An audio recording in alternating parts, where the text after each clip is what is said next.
یقیناً آپ کے مائنڈ میں اکثر آتا ہوگا کہ قرآن کو کس طرح سمجھا جائے۔ ہم قرآن کو کیسے سمجھ سکتے ہیں؟ یا کیا ہم قرآن کو سمجھ بھی سکتے ہیں؟ قرآن ہمیں کیا سوچنے کی دعوت دیتا ہے؟ کیا قرآن میں صرف یہی ہے جو ہم ترجمے کی صورت میں پڑھتے ہیں؟ کیا قرآن کو سمجھنے کے لیے ہمیں انسانی کتابوں کی ضرورت ہے؟ اور قرآن کو صحیح سمجھنے کا اصل فارمولا کیا ہے؟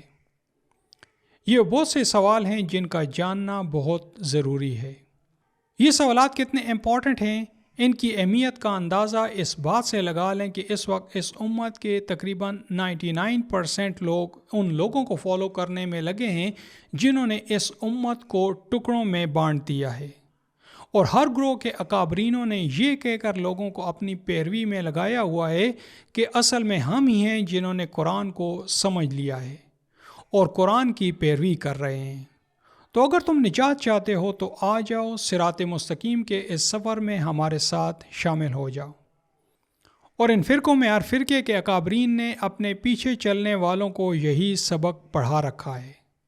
یہ سوالات کتنے امپورٹنٹ ہیں، اس کی اہمیت کا اندازہ آپ اس بات سے لگا لیں کہ اسلام کی محبت میں بعض انسان زندگی بھر اس فرقے کے زعماء کی خدمت کرتے رہتے ہیں، اور بعض اسلام کی محبت میں ساری زندگی ان کی خدمت سے بڑھ کر غلامی میں زندگی گزار دیتے ہیں۔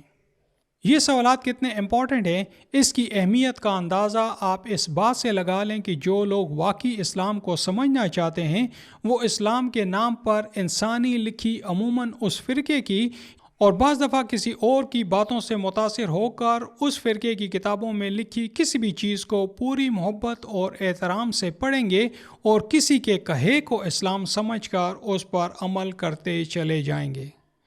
یہ سوالات کتنے امپورٹنٹ ہیں، اس کی اہمیت کا اندازہ آپ اس بات سے لگا لیں کہ اسلام کے نام پر بنائے جانے والی جگہوں میں جن کے بارے میں یہ کہہ دیا گیا ہے کہ یہ اسلام کی تبلیغ کا ذریعہ ہیں، مثلاً رائے وینڈ، مزارات، پیروں فقیروں کے آستانے اور اس طرح کی دوسری جگہیں، وہ اکثر آپ کو انسانوں سے آباد نظر آئیں گی۔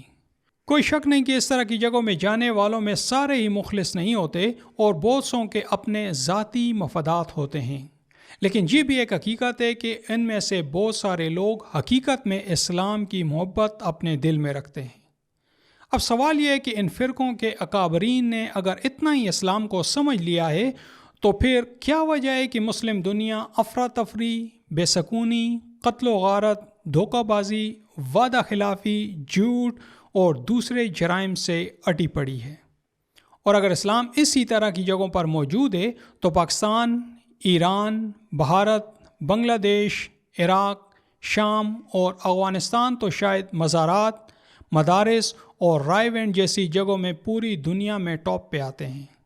مگر حیران کن طور پر یہ ممالک ان جگہوں میں جتنے خود کفیل ہیں، اندرونی طور پر یہ اتنی ہی خلفشاری، بدامنی اور بے ہنگم قسم کی لائف کا شکار اور باقاعدہ کسی ایک ضابطے اور قانون کی صحیح پیروی سے خالی نظر آتے ہیں۔ حقیقت یہ ہے کہ اسلام وہاں ہے ہی نہیں جہاں یہ لوگ اسے تلاش کرتے پھر رہے ہیں۔ اسلام اس کتاب میں موجود ہے جو نبی کے اوپر نازل کی گئی۔ یہ اس سوال کا مختصر ترین جواب ہے۔ ہم تو اس دنیا کی بات کرتے ہیں، اس کتاب کو چھوڑ کر آپ پوری کائنات میں گھوم جاؤ، آپ اسلام کو نہیں پا سکو گے۔ اسلام کے نام پر خود ساختہ باتیں، روایات اور علاقائی کلچر کو تو آپ اسلام سمجھ کر اپنا سکتے ہیں، اصل اسلام مگر صرف قرآن میں ہے۔ قرآن کے ایک اسٹوڈنٹ اور اس میں ریسرچ کرتے ایک سائنٹسٹ کے میں پورے تقین سے کہتا ہوں کہ ہم اس امپورٹنٹ کوسچن کہ قرآن کو کیسے سمجھا جائے کا جواب دیکھیں گے، اور اگر اس ویڈیو کو آپ نے غور سے دیکھ لیا اور پوری توجہ سے اس کو سمجھنے کی کوشش کی تو نہ صرف آپ جواب پائیں گے بلکہ اگر کوئی چاہے تو یہ جواب اس کی زندگی کی کایا پلٹ سکتا ہے، چاہے آپ زندگی کے کسی بھی شعبے سے تعلق رکھتے ہوں۔ کیسے؟ اسے ہم آنے والی ویڈیو میں دیکھیں گے۔ اگر غور کیا جائے تو بہت سارے لوگ قرآن کو جب خود نہیں سمجھ سکتے یا ان کو لگتا ہے کہ اسے سمجھنا ہمارے بس کی بات نہیں ہے تو پھر وہ ان جگہوں کا سہارا لیتے ہیں اور انہیں اپنی پناہ سمجھتے ہیں جن کا ابھی ہم نے ذکر کیا، اور ان کے بتائے طریقوں پر چلتے ہیں کیونکہ ان کے خیال میں ان لوگوں نے اسلام کو سمجھ لیا ہے۔ آگے بڑھنے سے پہلے ایک دو پوائنٹس کو اچھی طرح سمجھ لیں۔ آپ اچھی طرح سمجھ لیں کہ قرآن عربی میں اتارا گیا اس لیے نہیں کہ قرآن اپنا پیغام پہنچانے کے لیے عربی کا محتاج تھا، بلکہ اس لیے کہ پیغمبر عرب سے تھا۔ اس سے پہلے دنیا کے مختلف حصوں میں ہزار عرب کے بھیجے رسول آئے اور ان کی طرف اتارا جانے والا پیغام اسی زبان میں تھا جس سے وہ پیغمبر خود تھا۔ عربی زبان کی گرامر قرآن کو سٹینڈرڈ مان کر سیٹ کی گئی ہے، ایک بات۔